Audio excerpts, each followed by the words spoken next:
Okay, now recording has started, which is great. My name is Karine Mogg. I am the director of the Meter Center for Calvin Studies, and we are truly delighted to welcome you to this special webinar. We have been doing a number of these over the past number of weeks and months, even since last fall, and it offers us a wonderful opportunity to get together and to essentially give ourselves an opportunity to hear about new publications that are emerging or work that is being done in the field of Reformation studies. So last year we had sessions with Lyle Bierma on his work on baptism, with Susan Carent Nunn and sort of looking back over the course of her scholarship. We had various ones with Phil Benedict, we did one with Michael Bruning as well. These are great opportunities for us to all engage in thinking together about Reformation studies and the various currents and streams within it. So what I'm going to do now is first introduce our speaker. And again, for those of you who are just joining us, please do mute your microphone and make sure you're muted as you come in. And we will do the following. I will introduce Bruce. He will then speak for a little while about the themes of his book and the main points he wants to highlight. I will then ask some questions to start the discussion, and then you will have a chance to ask your questions by using the chat function, and I will relay the questions to Bruce as we go. So, an introduction. Bruce Gordon. Bruce Gordon did his undergraduate work in Canada, in his home country, and then his PhD at the University of St. Andrews. And it was while Bruce was in fact completing his PhD that I first got to know him, since I came to St. Andrews at that time. He did his PhD in Scotland and at St. Andrews under the supervision of the late Professor James Cameron. Bruce then joined the faculty of the Modern History Department at the University of St. Andrews and became the Deputy Director of the St. Andrews Reformation Studies Institute. In 2008, he took up a position at Yale Divinity School, where he is currently the Titus Street Professor of Ecclesiastical History. Bruce is known to many of us through his publications and his research. He has published extensively on various aspects of the Reformation, notably the Swiss Reformation. His 2002 monograph on the Swiss Reformation is actually one of the best modern reference points for studies on the Swiss Reformation. I've used it in my classes and it's really, really good. His 2009 biography of John Calvin is also known to many of us and is one of the best current biographies of the Genevan Reformer. His publication record continues. In 2021, he has recently published a collection of studies co-edited with Carl Trueman, and that is called it's the Oxford Handbook of Calvin and Calvinism. And the subject of today's webinar, his most recent book, Huldrych Zwingli, God's Armed Prophet, which is being published by Yale University Press.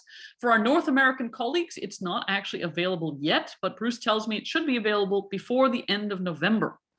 Bruce, we are so delighted to have you here with us to discuss the main themes of this biography. Welcome. Thanks so much, Karine. It's a great pleasure to be here.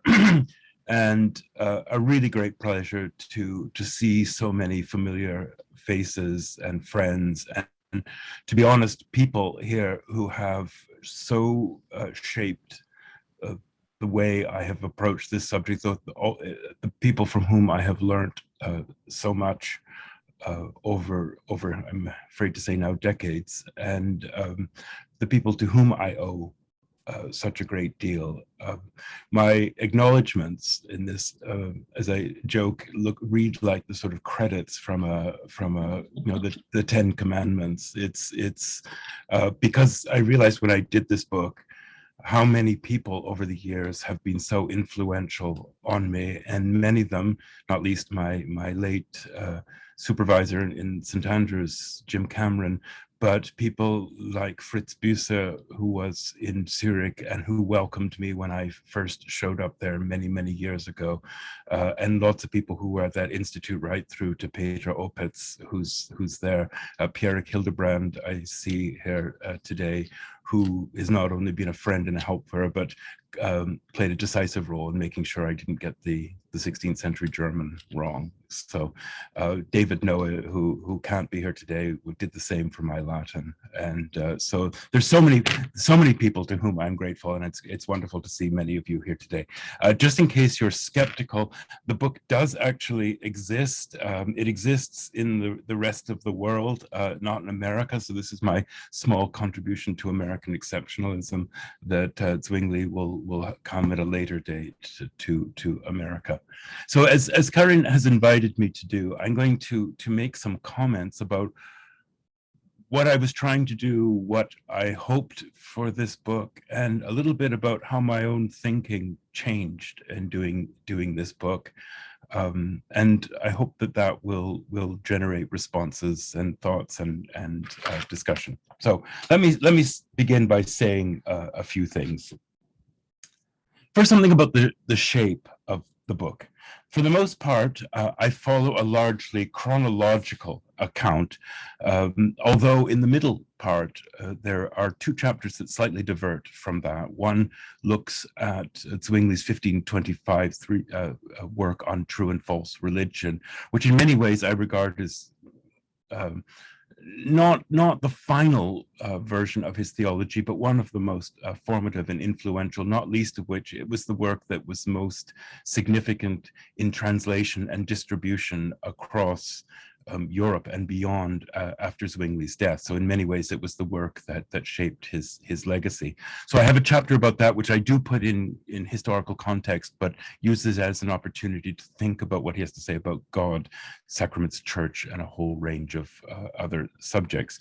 And then there is a chapter which broadly fits in chronologically, but somewhat steps to the side to deal with the issue of Luther and Zwingli. Luther looms large through the whole book, as you would imagine. But in some ways, this was a slightly perverse way of dealing with a subject. I can tell you, this is not very much in terms of entertainment, but if you find yourself really desperate, try looking at how many articles there are since the 19th century through to today that are called Luther und Zwingli. This obsession, particularly in the 19th century, of comparing their characters. Luther was the monarchist, Zwingli was the Republican, all manner of distinctions. Luther was the troubled soul, Zwingli was the optimistic humanist, all manner of ways in which people have designated these two characters, trying to figure out the relationship between them. And so I sort of have a go at this, but in a somewhat different vein. I hope that you'll get a sense as I talk further. So it runs really through from the origins to Marburg, and then the chronology picks up in following chapters. The emphasis of the book in many ways, although it is a biography, and I've been thinking a lot about biography for now quite a long time, and actually teaching on it, teaching both spiritual autobiographies and religious biographical writing. So it's something that has been very close to my intellectual interests for quite a long time. But the emphasis in this story is to bring in as many characters as possible. And that's not just to kind of take on the obvious criticism of what biography is, that it focuses on one individual in a kind of outsized way, but rather to make a point that I'm going to come back to in a moment. For instance, the Anabaptists or radicals, however you want to use that language, and of course language is very difficult in all of this, is not a separate chapter, but appear all the way through the narrative to make the point of their centrality, that they aren't simply one discrete part of the story, as is often the case in the way in which this is told. Likewise, significant Catholic figures from the beginning, Archbishop Hugo von Hohenlandenberg, from the Diocese of Constance, through to Eck, Fabry, all these others. I try as much as possible to present them on their own terms and not simply as people who come in and out of the Zwingli story. So there's and then others, I'll come back to Ecolampadius, a whole cast of other people, to try and show them in their own right, rather than simply as appendages of Zwingli. The book also took shape, as we all know, through a series of recent Reformation anniversaries, including Zwingli's own in 1519. So a lot of the book is about memory. Zurich, as we now know, is a very secular city, a very secular society. Yale University Press is a very secular organization that is not interested in the slightest in what they might think of as confessional history.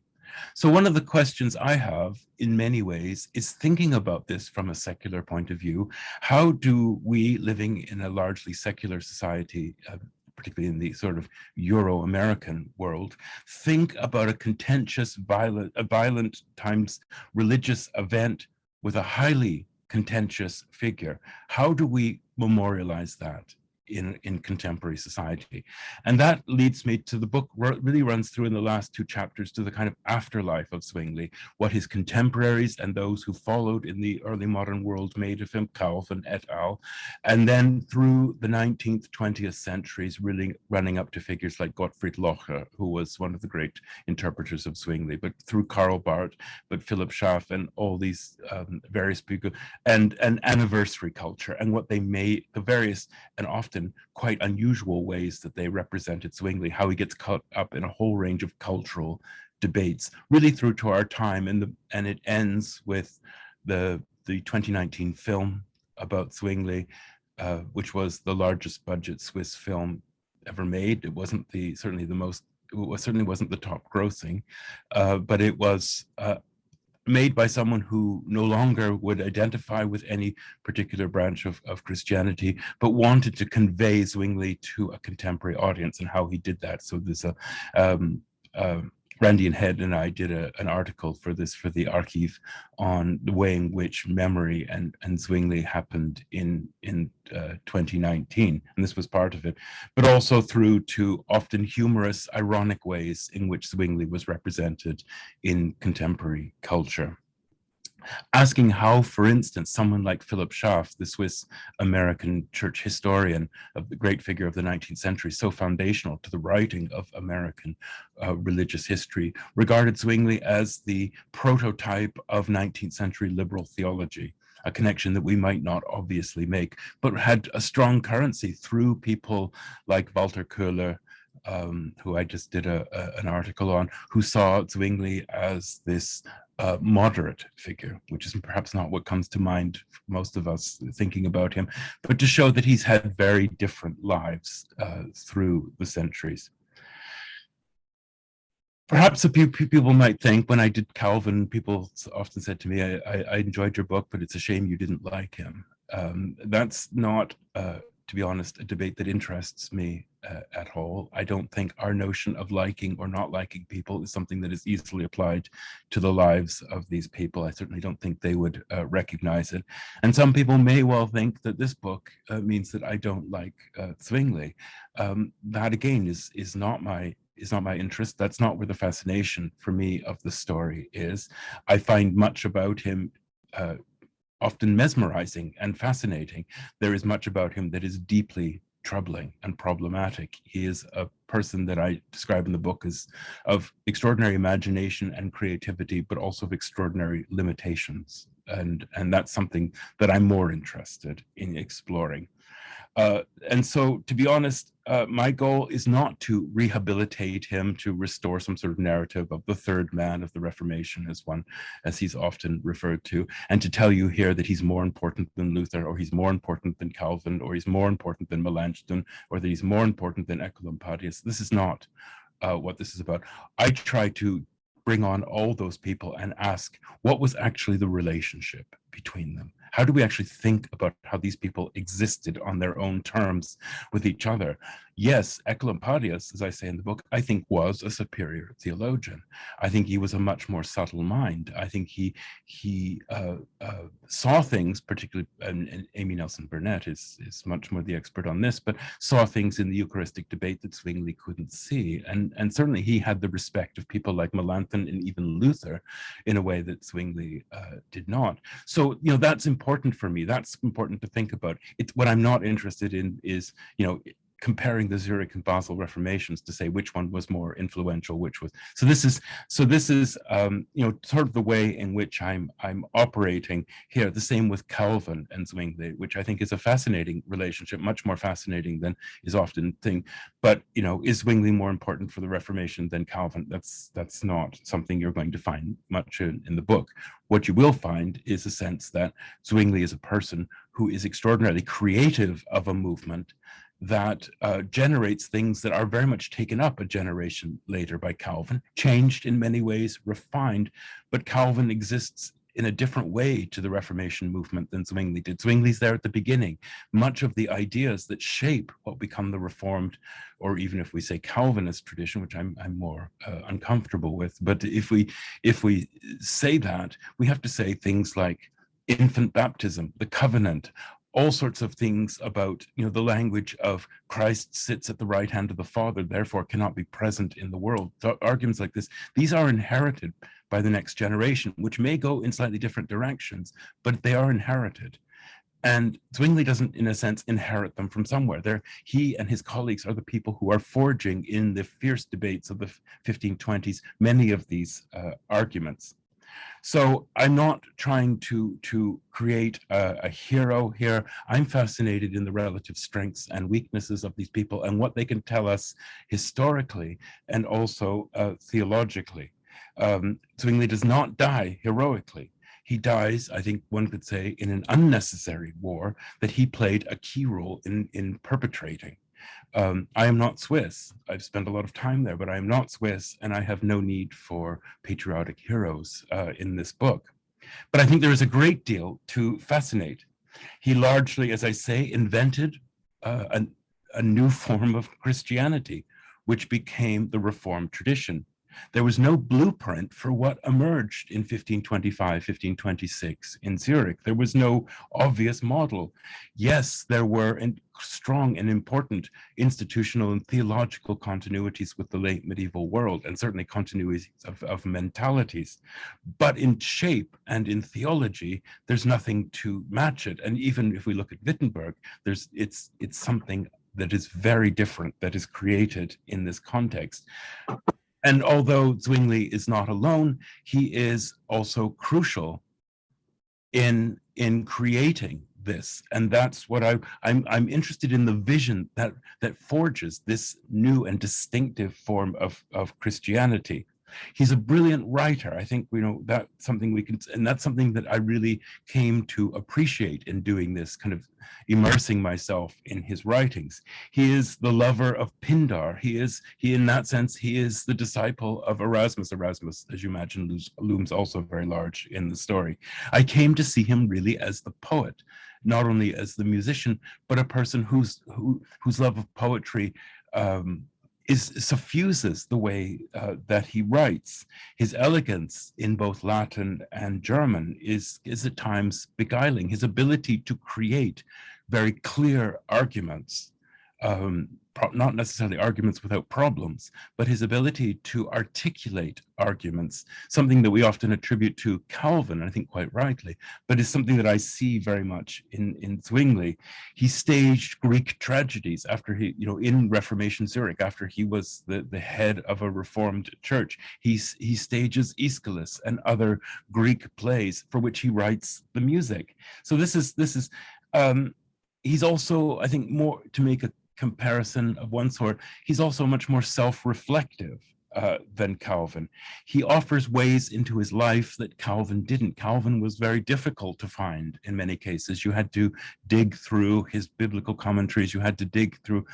Zwingli, in many ways, is more forward about his life, both in his correspondence, which is, again, I know Amy Nelson Burnett is working on the correspondence in what I think will be a crucial project, but Zwingli's correspondence, even by previous biographers, was relatively little mined as a source actually for getting a better picture of who this person is.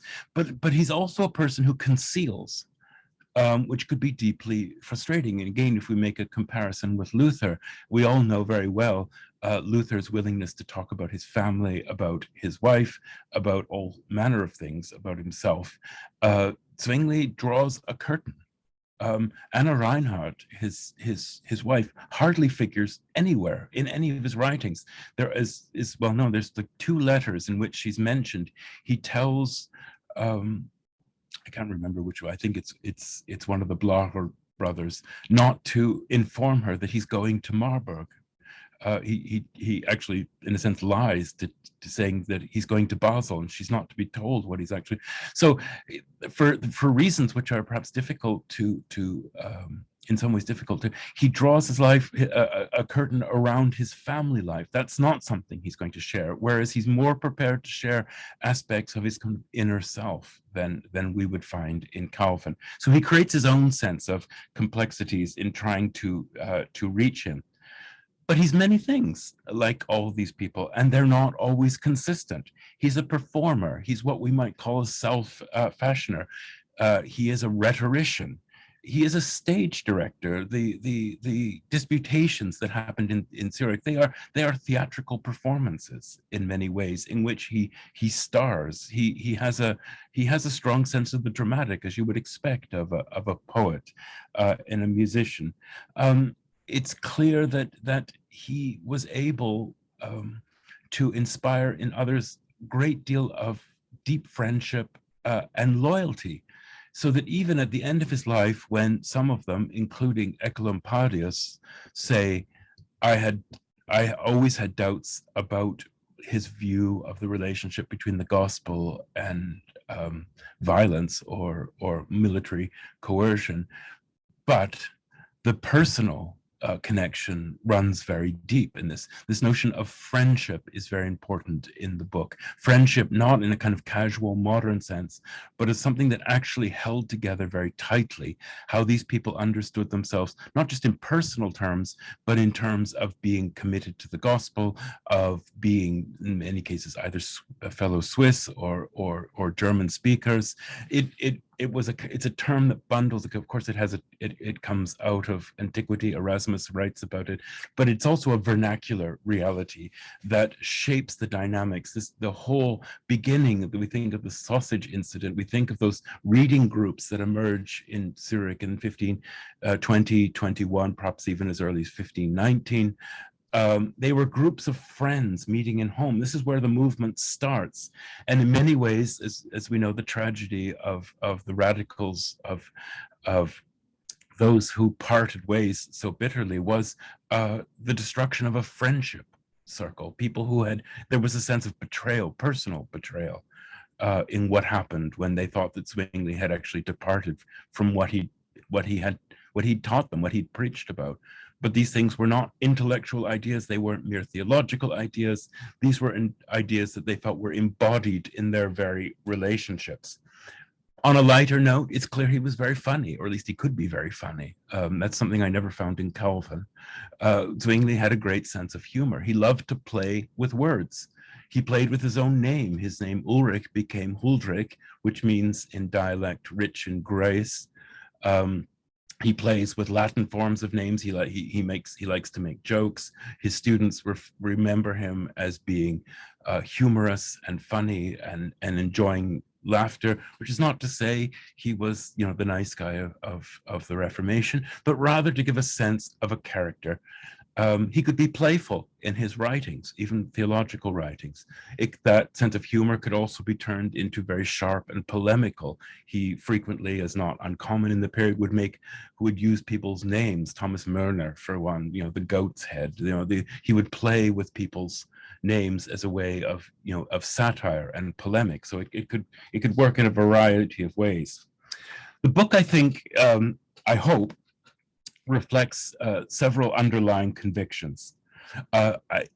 As in line with, all of us who work with presses know that they have certain expectations that we have to meet. Certainly the expectation of Yale in this was that they wanted a good story. So, of course, that made me have to think a lot about how narrative would work. And some people here read early drafts, and I would say very defective drafts, as I was trying to find the way to tell what I think is a great story, a tragic story, but a great story, but trying to find the way to tell it that also allowed me to think about the things which I see as very strong underlying, and part of what problematized that for me is my conviction that the Reformation has no linear story to it. Certainly in the 1520s, we have the old interpretation of this kind of wild period, sort of Wild West period of the 1520s. I think there's a lot in this. I think there's nothing inevitable about what happened in this period unless you want to take a providential view of it. Nobody knew where any of this was going, and that's certainly the case with Zwingli.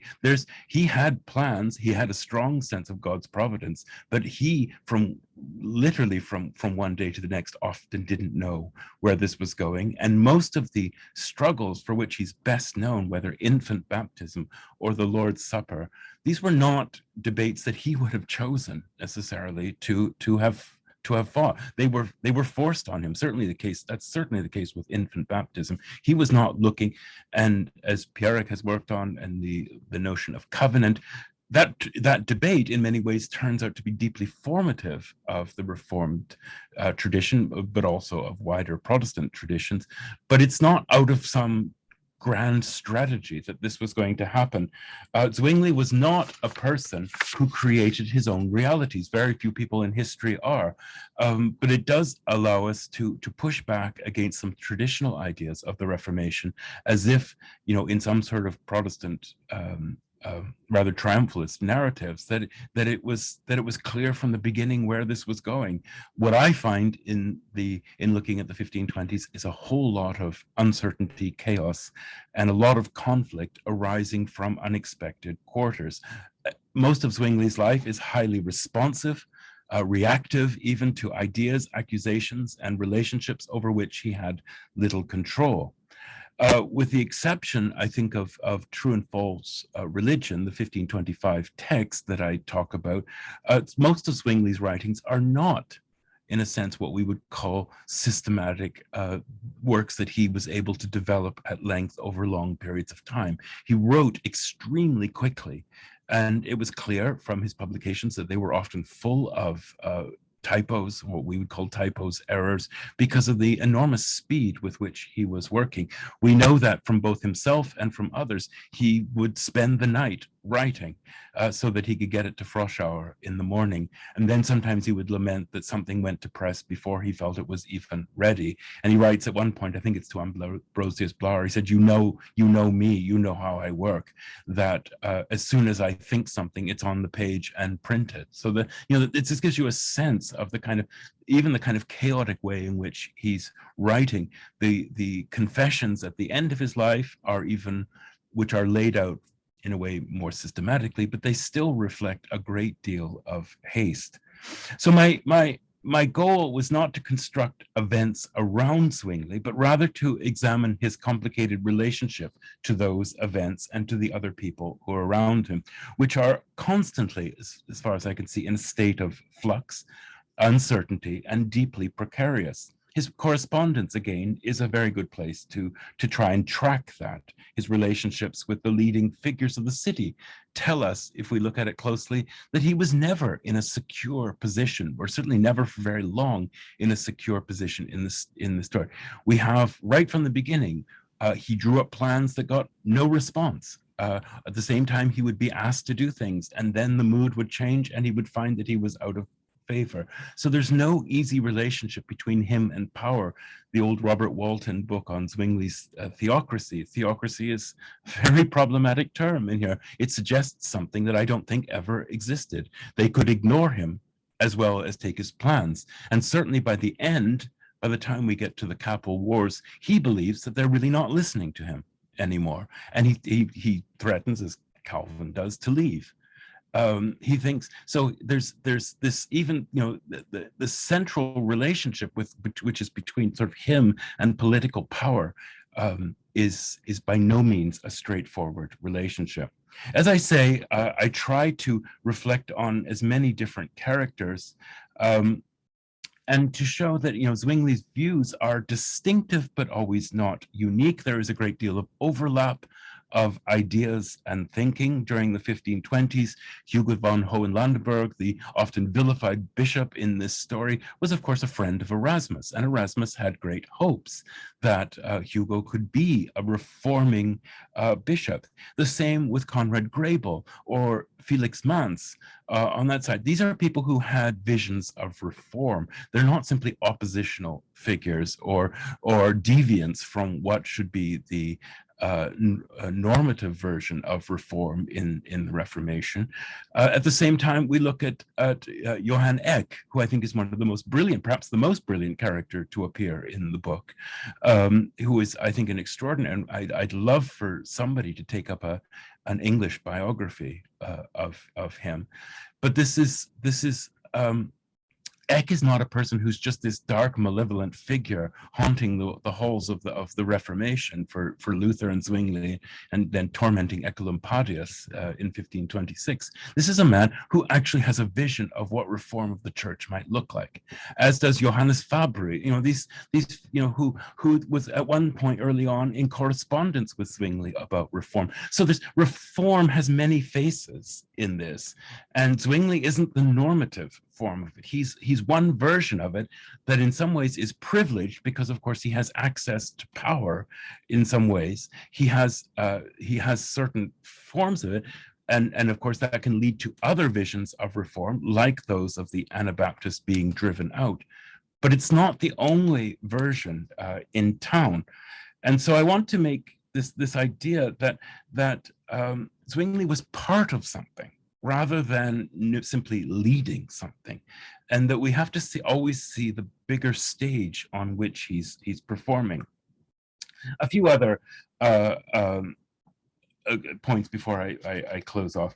The book is an examination, I think, of several other questions that have hung over me for many years, teaching both in reading in St. Andrews and here in New Haven. What happened to the Reformation? This is something I think all of us encounter when we teach with students. What happened from those early days to when things changed rapidly into institutional form and the creation of churches? Zwingli is there at the beginning, yet we find in his life a way into seeing how the Reformation changes character very quickly. What happens when you begin with the sausage incident, 1522, and Zwingli's sermon shortly after on the freedom of a Christian? Luther writes on the same thing. But what does the freedom of a Christian actually mean? It sounds great when you read the sermon, but what does it start to look like when you think about the necessity of institutional forms? Actually, how do you respond to your Catholic critics? What happens when you have forms of church that require obedience in the way that previous forms have? What happens to sola scriptura? All our students want to know what happened to sola scriptura when it suddenly it meets humanist norms of education, of biblical interpretation, of languages, and you get what you have in Zurich and other places, creations of new clerical hierarchies of learning in many ways. One of the best examples of this, the much celebrated Prophezei, if you can use that term, in Zurich, where the scholars around Zwingli would meet during the days of the week and would interpret the Bible in Latin, Hebrew, Greek, and then Leo Yud would preach on the fruits of this in the language of the people, in the vernacular. This wonderful idea of using humanist scholarship to feed the lifeline of the church. Yes, this is great, but but then when you think about it, it takes place in the Grossmünster. There could be no clearer articulation of the idea that this interpretation of Scripture is within the architecture of the church. So, this is, I'm not trying to say that this is, but it's my interest in is what happened to this? How do you get to these ideas where you need to pull back and create new forms of order and as their critics often say, how different is that from the order that they had before? So just to move on, some of the, and one of the things that I also want to talk about is what happens to issues of religious coercion and violence.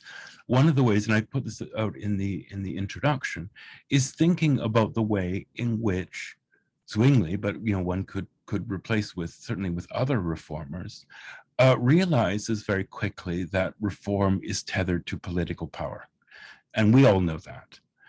But the way in which he understands, of course, which is one of the things that separates him from his radical former friends, is this notion of what kind of relationship does the Reformation make with power, authority, and coercion? Because if there's one story that's going to tell us about it, it's about a reformer who dies on the battlefield. That inevitably has to raise a whole series of questions about what happened. And even the contemporaries wondered what happened. There was no clear narrative amongst Martin Bucer or the Blauer brothers, or there was no clear interpretation of what had actually happened. Many of them were in fear that this had been the judgment of God upon something they had done, which was very, very wrong. So this tension of the relationship between gospel and sword, which you see, of course, in the famous statue of Zwingli in Zurich, erected in the 1880s. This image of and this creation of church and state, and what implications that has for Reformation and Christian notions of the tethering together of force and gospel. This is a theme that I'm very interested in.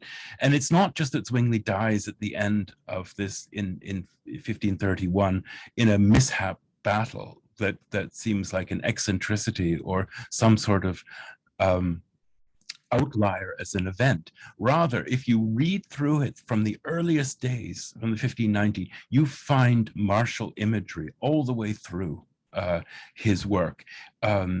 He's not as inclined as Luther to sort of apocalyptic expectations, but they are there. He writes to his friend Myconius, Oswald Myconius, very early on, about how this is now it's going to be war that will resolve this. This is already in 1520, 1521, long before any of these other ideas emerge. But he speaks of famously as Christ as being like a military commander. He uses military image. Now, of course, he's Swiss. He lives in the time of mercenaries, which defines many of his, but he embraces it as well. It's in his language, and language, of course, doesn't mean he's going to become a military figure, but it's interesting to see that attention to the language shows that these things are very much in the air. The speed of which the church that emerges in 1525-26 decrees what is heresy, and adopts very much medieval attitudes towards heresy. The first victims, of course, being the Anabaptists, with Felix Manz being the first in 1527 to be drowned. But by that point, they've already been either banished or imprisoned.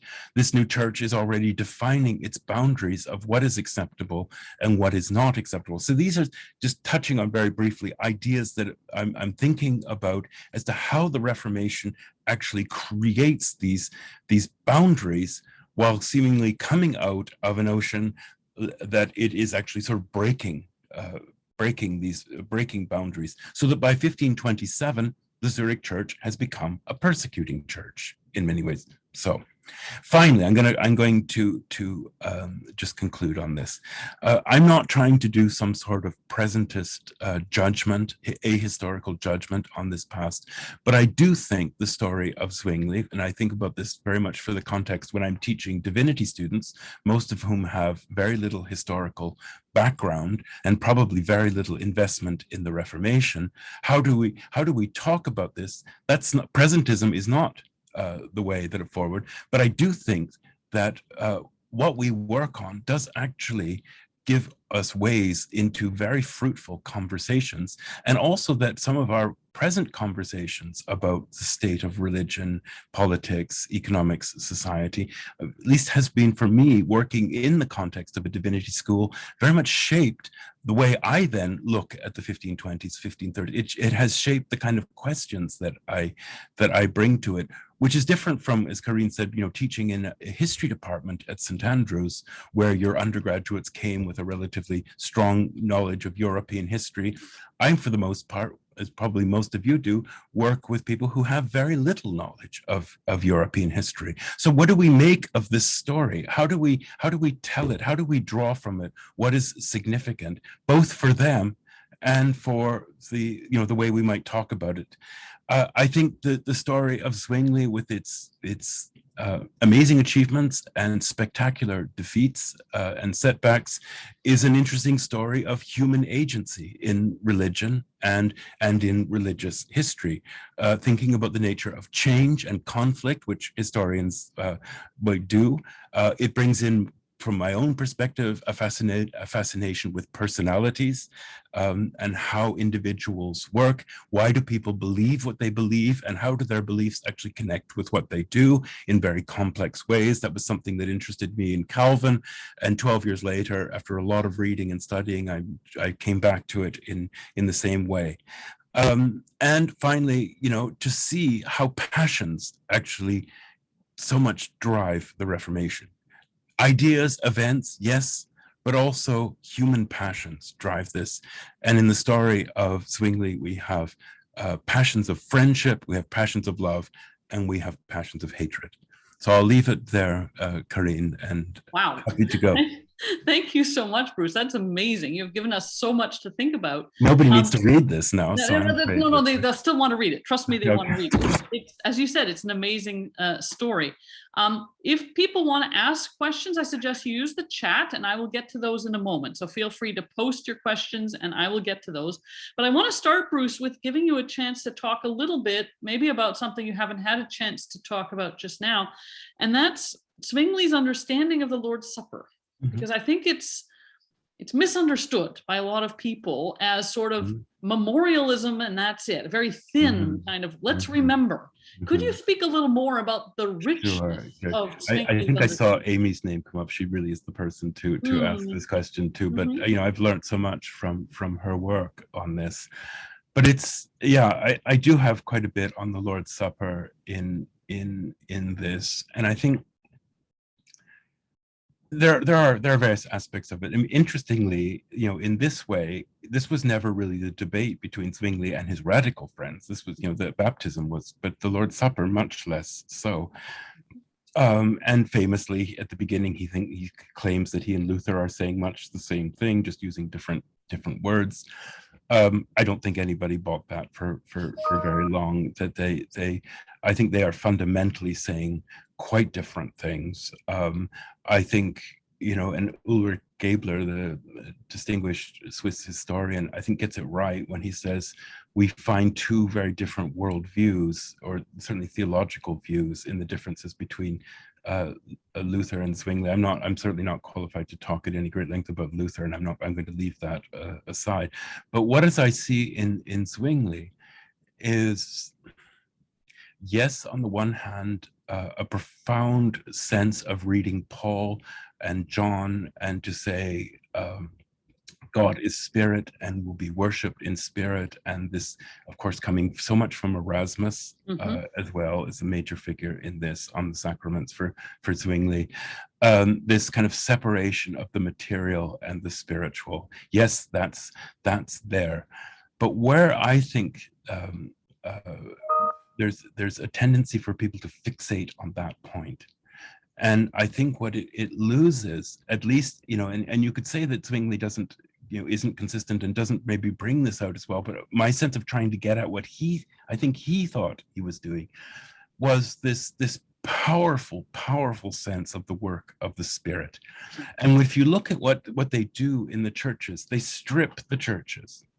And that's often taken by people to say this kind of iconoclasm is a sort of anti-art. This is a kind of Puritanism that people in Zurich still refer to it as a kind of Puritanismus, and this idea. But my view is that it's actually an aesthetic. Mm-hmm.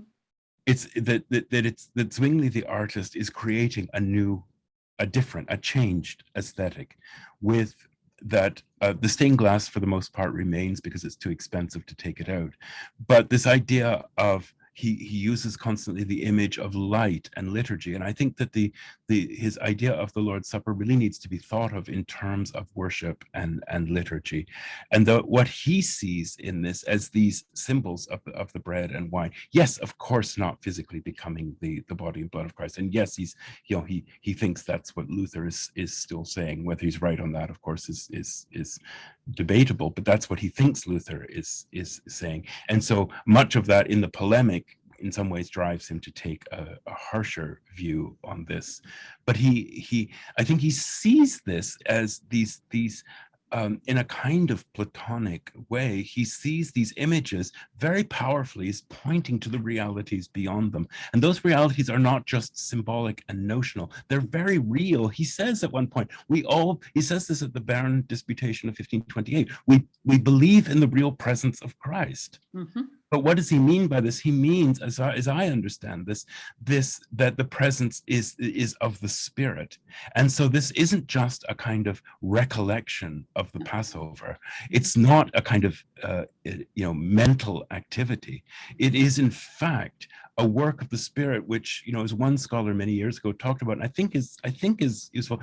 There's almost a kind of transformation he used the word transubstantiation of the people. I think that's too much, but there is a kind in which the community really, for Zwingli, becomes the body of Christ. Yeah, absolutely. And these images are that Christ has instituted become that. So I would want to say that his theology is impoverished when you separate it from his visage, the way in which it was embedded in worship, and what I think liturgy and worship are very closely associated to this notion of that Eucharist as memory being not just recalling, but memory being, as Erasmus would use it, a kind of you become the thing that you are. So it's an engrafting, as Calvin would say. It's a becoming of something. You become the image of Christ. Absolutely. I want to turn to the questions because everyone's just posting away their questions. So I'm going to start. Christine Coy asks the following: a counterfactual question. Would you speculate about how the Reformation might have gone differently if Zwingli had not been killed in 1531? Okay, I think probably going to be a counterfactual answer as well. That's a really interesting question. I think there are various possible ways that would have come from.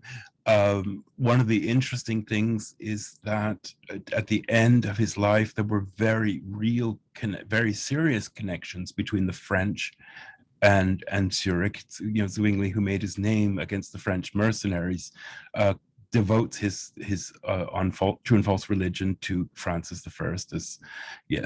But he does so because he's making contact with those sort of humanist-minded reformers. But then more significantly, his last confession is written towards France. I think one possibility could have been a more significant connection between the Swiss and France in terms of reform. There are strong connections developing in what Christine would know towards the Netherlands. I think one consequence could have been that that with 1531, the German Swiss pretty much retreat into a fairly provincial. They're kind of relegated to the side. Which opens the door for Geneva. One of the things that's the sort of imponderable in this is what would have been the relationship between Calvin and Zwingli had Zwingli lived through the 1530s, when Calvin shows up in Basel and shows up in Zurich and meets Bullinger. I would have loved to have been at that conversation, because I just don't know what direction it would have gone in. But I think it had Zwingli lived, had there not been this spectacular defeat, my guess is that the Swiss Reformed would have become in itself a more significant part of the Reformation story than it does, because it really becomes connected to Geneva after that. Absolutely. Randall Zachman, what do you make of the role of classical philosophy and perhaps poetry in Zwingli's theology? He uses it much more positively in his theology, as one sees in the 1525 commentary. Yeah, absolutely. Absolutely. I mean, Zwingli, amongst his friends, is referred to as the philosopher, because he seemed to have this very high view of Aristotle and of classical Plato. He's a great lover of Plato. He admits this, and we have Urs Loy's fabulous work on Zwingli's library, which we can reconstruct.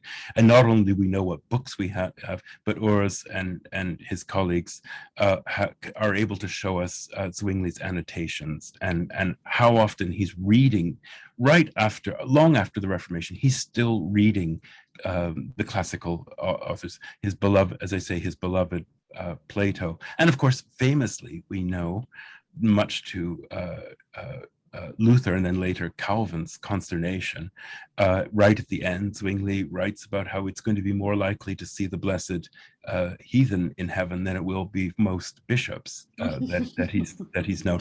I mean, he does this on several occasions. Says that Cicero and Cato and the blessed will be in heaven, but in a more real sense, which I imagine is what Randall is getting at. It's just from visually the sheer number of ways in which Cicero and Plato are cited. And classical examples, Julius Caesar, they're just kind of coming to my head at the moment. Stories of Hercules, all the way through, from mythology through to Aristotle and Plato, and, as I say, Greek tragedies, which he continues to perform in Zurich after he's the reformer. So these things are by no means banished from. He writes a preface to an edition of Pindar. After 1525, we know that I think the short answer, Randall, is that it's not just decorative. It's not showing how much he's read. I think he believes in the Erasmus idea of a kind of baptism of the classics, and I think Zwingli is prepared to take it perhaps a step beyond Erasmus himself. Yep. And in the same vein of citations, the next question is from Ryan Yoakum, who says, first, thank you, Dr. Gordon, for this excellent talk. You mentioned exploring both the relationship Zwingli had with the contemporaries, as well as the legacy Zwingli holds in secular society decades later.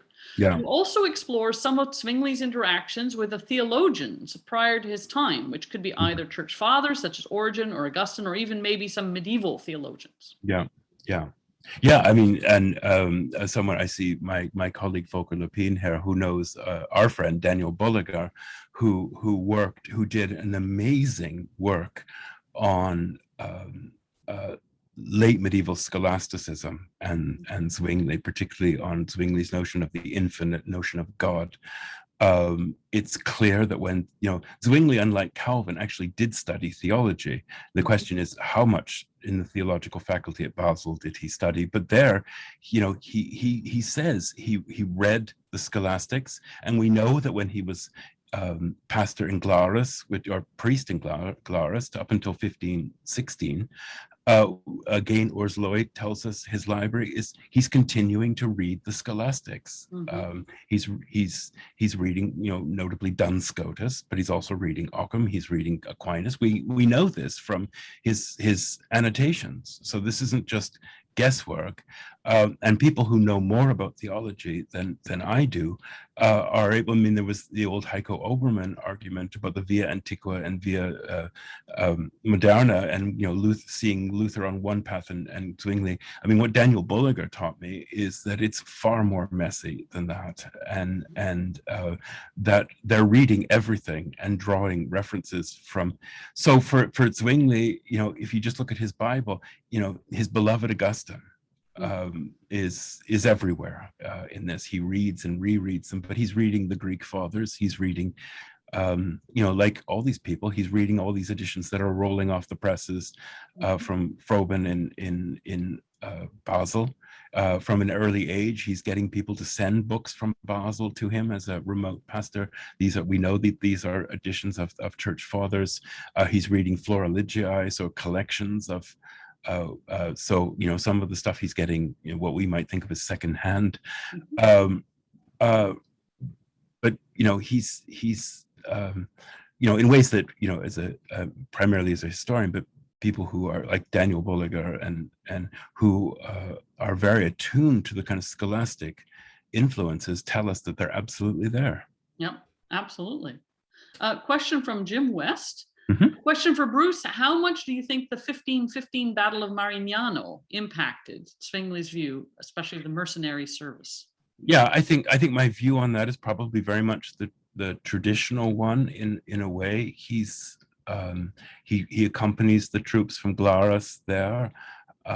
He sees, he'd already seen, he writes an account of the Swiss mercenaries in Italy at an earlier stage, and he wasn't there at that one, but he writes accounts that were based on what he heard from people those rather small number of people who actually made it back.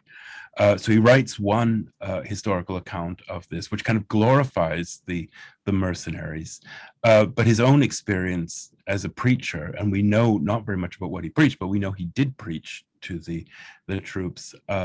There's no doubt that it is, we might even think of it as kind of a kind of post-trauma syndrome here. I think he is traumatized by it. I'm always a little wary of being monocausal about what made him do something afterwards, but I think there's no doubt that.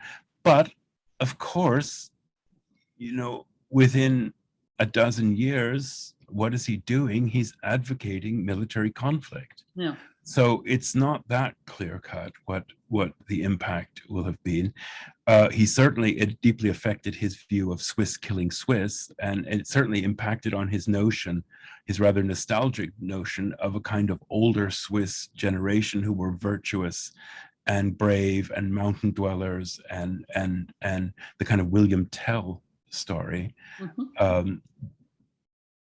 Of a kind of lost virtue with the mercenary service, but he dies on a battlefield. So so if we say his conversion experience is on a battlefield, well, he then just about 15 years later dies on one. So it's not entirely straightforward. Absolutely, and it's one of these transition points for him. But as you said, the repercussions are complicated. Yeah, I don't think again, as I talked about earlier, there's no linear story or morality tale in this. Yeah. A question from Stephen Ecker. Fascinating work, thank you. I'm interested by your insights on the building of new structures loosed from Rome, based on Zwingli's unique vision for reform. Mm-hmm. How do you understand what Zwingli was doing with his new evangelical mass in 1525, especially as it relates to worship patterns? Okay, so I hope I can get a sense of this. The institutional reform, and I said, that he re-envisages the church in a new form, and I stand by that. But in doing so, he draws heavily on he kind of picks certain medieval models. And for instance, what I did my work on a zillion years ago on the synodal reform in Zurich, those synodal ordinances that emerge from 1526 through to 1529 are drawn on diocesan legislation in the Diocese of Constance in the late Middle Ages, and we know that aspects of canon law are incorporated into the positive laws in Zurich after 1525. So there's he is creating something new, I would say, but he's using a lot of older ingredients, and he's certainly very attuned to reform efforts in the late medieval church, which he's picking up on, he's very aware of. He has no problem with drawing on certain tools, and in some ways the new worship service, the Lord's Supper that appears at Monday, Thursday in 1525, still has elements. It still has some elements of the canon of the Mass in it. not entirely, of course, eviscerated of its certain theological elements. There's long been a debate. It's some people say it, some people say not, but that some of the medieval books on preaching influenced the form of worship, that the liturgical forms of Zwingli. I'm not able to make a positive decision on that, but so there is a great deal of, as one often does with the church fathers, there's a great deal of pulling things out that are congenial to you, to construct something that's new. So I think there is something new, but it has a lot of older parts in it. Absolutely. A question from Esther Chung Kim. Mhm. In the transition from text to practice, what other boundaries besides heresy does Zwingli consider to be part of the Swiss Reformation? By the time Bullinger and Calvin agreed to the 1549 Consensus Tigurinus, Eucharistic theology becomes a boundary. So I guess the question is about the boundaries, what's in and what's out from Zwingli's point of view. Yeah, I think that, and I would say, Esther, in some ways in the 1520s, those boundaries are quite fluid. Still, they're being slowly worked out, and part of the problem is this is taking place against the background of such rapid change. And I think we could ask here is whose boundaries are we talking about, because that raises the complicated question of authority in this, and that Zwingli and the magistrates were not always on the same page. One of the boundaries for the magistrates was that religion not become a source of social unrest, and that was the boundary that they set at the beginning, that disputations or iconoclasm or preaching not lead to unrest in the city. This is before they had made up their mind about what constituted acceptable preaching or not.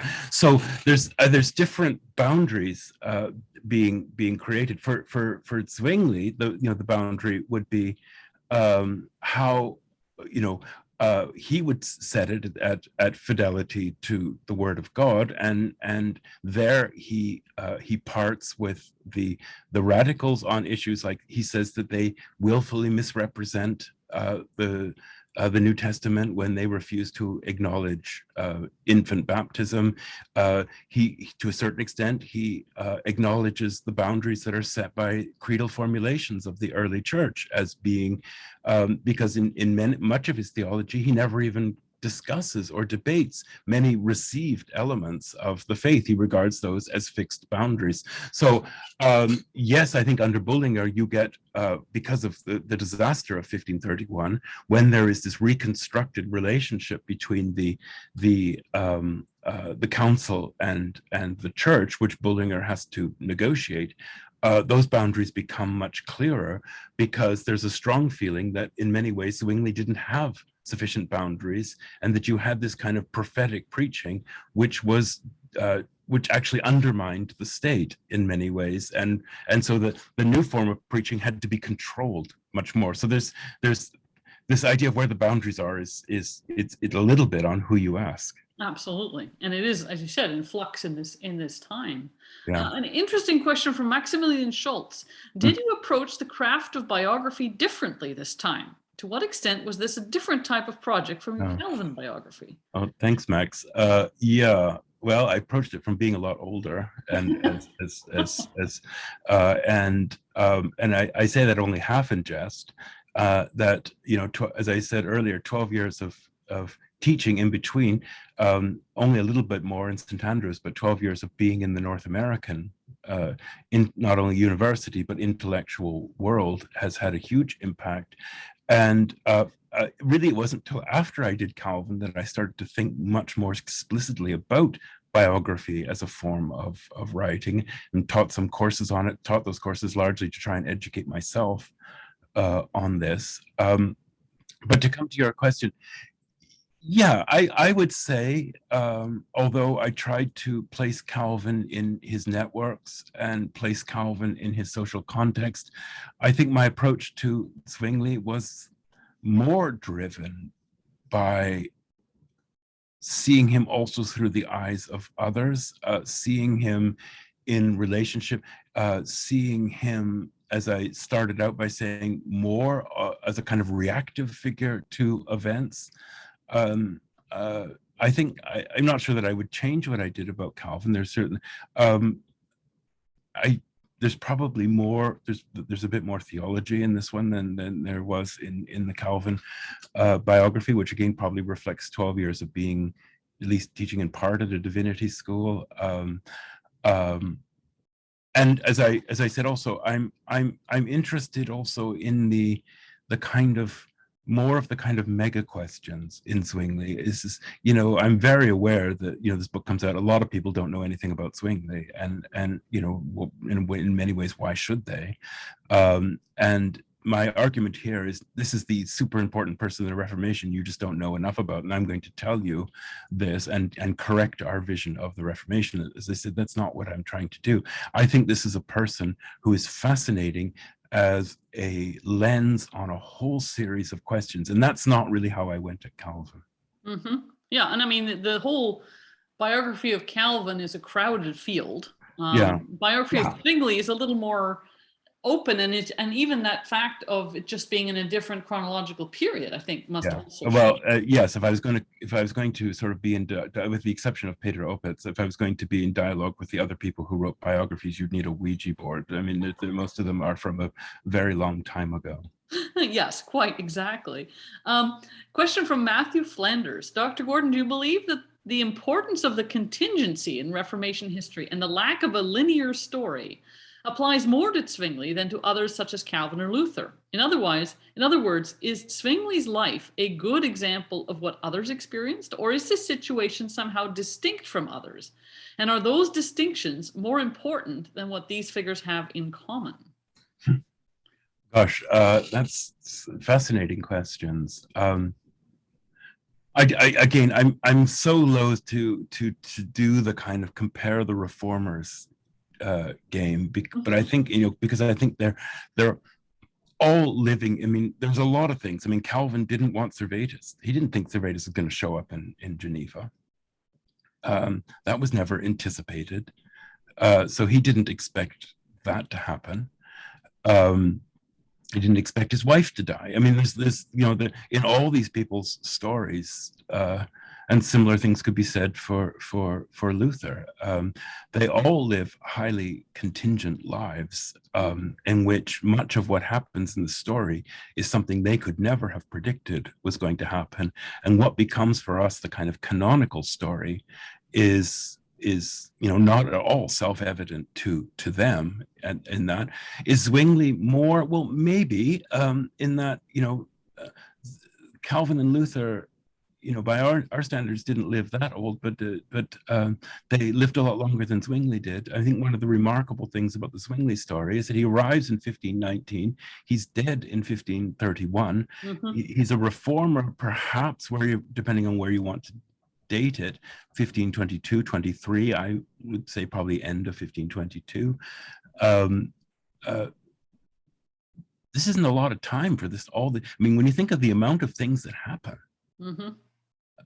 In less than a decade, you know, he's in Zurich in 1519. In 1525, there's a whole new church order. Mm-hmm. Everything, you know, the old religion, for the most part, has been cast off, and both, not only in terms of theology, but also in terms physically, the churches have, you know, the whole kind of world of Catholicism is physically removed and you have a completely different conception of worship 6 years after he arrived, and to be the preacher in, you know, a priest, mm-hmm. in this. I mean, that's remarkably quick.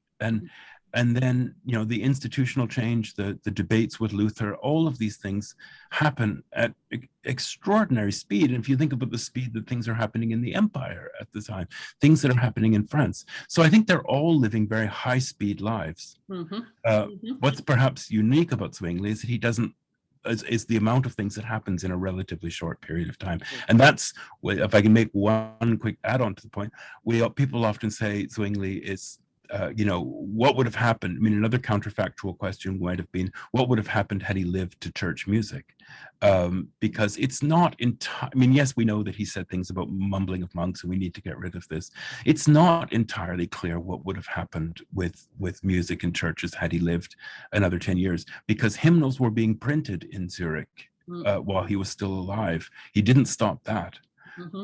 He wrote music. Leo Yud wrote music. So I think there's a lot of things that the sudden death just simply, the curtain just came down and there are a huge number of unresolved questions. Absolutely. And Zurich's trying to find its way forward after what is a calamitous effect. I mean, it's not just Zwingli who dies in battle. There's a whole other pile of pastors who die. Oh, huge number of them do. And the absolutely vitriolic response to them in the city.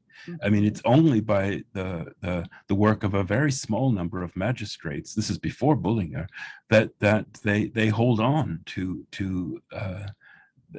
it's the magistrates who keep the Reformation. It's not Bullinger in the first instance who saves it. There's a small number of temporal figures who in that very crucial moment between Zwingli's death and that they are it hangs by a thread. So I was wondering if you could say a little more about your subtitle to the book. So God's Armed Prophet. So the armed position, you've made that, I think, pretty clear as to what's going on, the portrait of Zwingli with a sword and so on. But maybe say a little more, if you could, about Zwingli's sense of himself as a prophet. What does that look like, or how does that come through? Yeah. So I'm sure everybody figured it out. It's a play on Machiavelli's Savonarola as God's unarmed prophet, and Zwingli, of course, for all the reasons we know, was armed. But but it doesn't just stop with that. The use of the term prophet is very intentional here, in that because Zwingli certainly thought of himself as a prophet, but as some very good work has done John Balserac and others have done on Susan Pack, it's the other one who really comes to mind, who have done really fine work on the prophet in this period. He understands prophecy in a particular way. Prophecy, he does not see himself necessarily as a kind of Elijah, as a Isaiah. That's not the kind of prophet that he sees himself. Rather, that from 1 Corinthians, he sees the prophetic office, and he sees the prophetic office as being held collectively, not simply in his own person.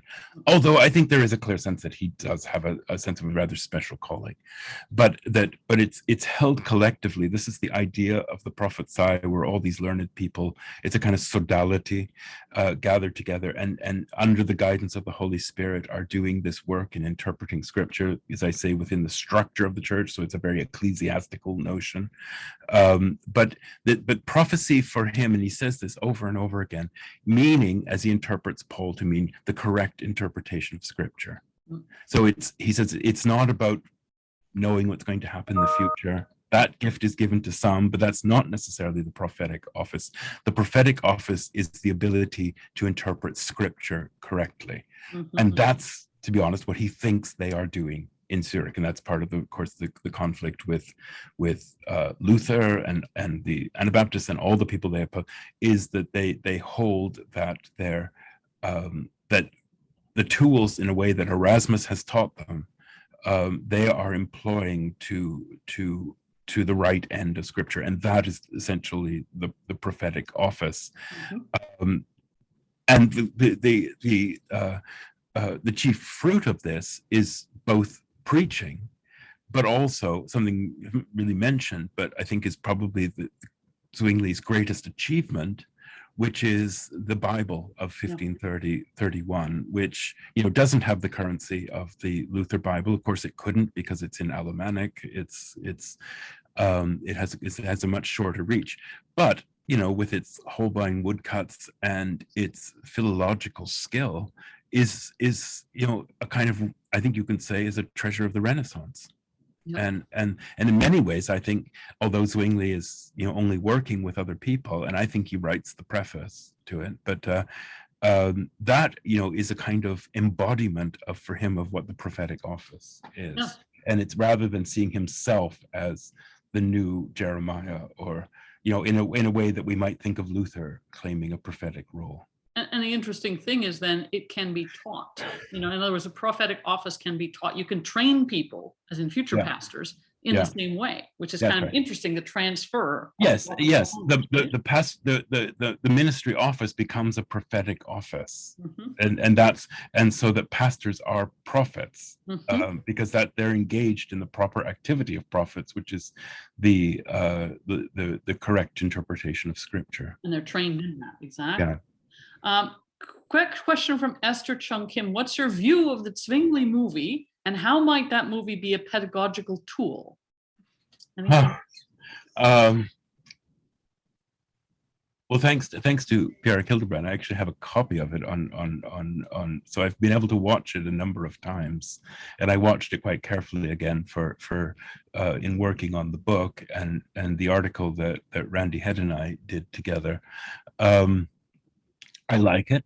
I think it's a difficult story to tell. Stefan Haupt, who did it, chose a very particular path to telling the Zwingli story. There's no Luther in it. There's no Marburg. There's no Lord's Supper. There are lots of Anabaptists. It plays up the violence, the burnings, Jakob Kaiser, who's burnt. We see in quite graphic detail the drowning of Felix Manz. So he also chooses to tell the story of Anna Reinhardt, which, as I said earlier, Zwingli almost excises completely out of his own life, at least out of his public life. So there is something of a love story. It's seen through her eyes, which I think is very creative. I think that, visually it's stunning. You can see where they spent their money. It's amazing. The way in which they recreate it is fantastic. You see a Zwingli who is in many ways a Zwingli that you can market to a modern audience. So downplaying some of the, you're not going to get any election or predestination. You're not going to get many of the more unpalatable aspects of theology, and upplaying his, work as in social reform, care of the poor, Esther's, work. So he's a kind of, as I say in the book, he's a kind of, forgotten the word what I want to use. It's a whistleblower. Okay. He takes on kind of modern roles that a secular society could recognize as virtuous, and he's seen as somebody who's involved in the creation of the modern social state. That's too much, but you can see that he has virtues that moderns can identify with. Now, I don't think that that's a bad thing. You could imagine if you just filmed Oswald Myconius's biography of Zwingli, it would attract nobody. It's just this very pious account of him. So I think it does what I think a biography has to do, a film biography has to do. It seeks to translate the 16th century into 2019. But there's a lot of ideological baggage in it, to do that. And that's what fascinates me. So I've got, I think, 4 or 5 pages on the film at the end of the book, because it really fascinates me, that whole question, which is what do you do with somebody who dies on a battlefield in 1531 for religious reasons, for a society that largely thinks religion is about fanatics anyhow. Yeah, no, exactly. And that's a challenging assignment. Jim West has added a link. If anybody wants to see the movie or show it to their class, he has a link. And then Jim West also put up a link earlier in the chat for the interview that he did with you, Bruce. So you can watch that as well if you want to have more of Bruce's thoughts on his book. I think that could be kind of fun. It's terrific. It has been so good to have you here, Bruce, and to get to hear about this project. It is wonderful to have your work coming out very shortly. And I think a number of us are really eager to sit down with that biography and really get a better sense of Zwingli beyond the sort of the trope of the third man of the Reformation. I think you've done an amazing service. This is absolutely terrific. I would invite everyone to just keep an eye on our Facebook page. We'll be putting the recording there. So if you want to listen to it again, or you missed something, or someone else in your circle wants to listen to it, we'll have a link up for that fairly shortly. In the meantime, please join me in thanking Bruce. This is terrific. If anybody wants to stay and just informally chat, that's fine. I'm going to stop the recording at this point. Let's do stop.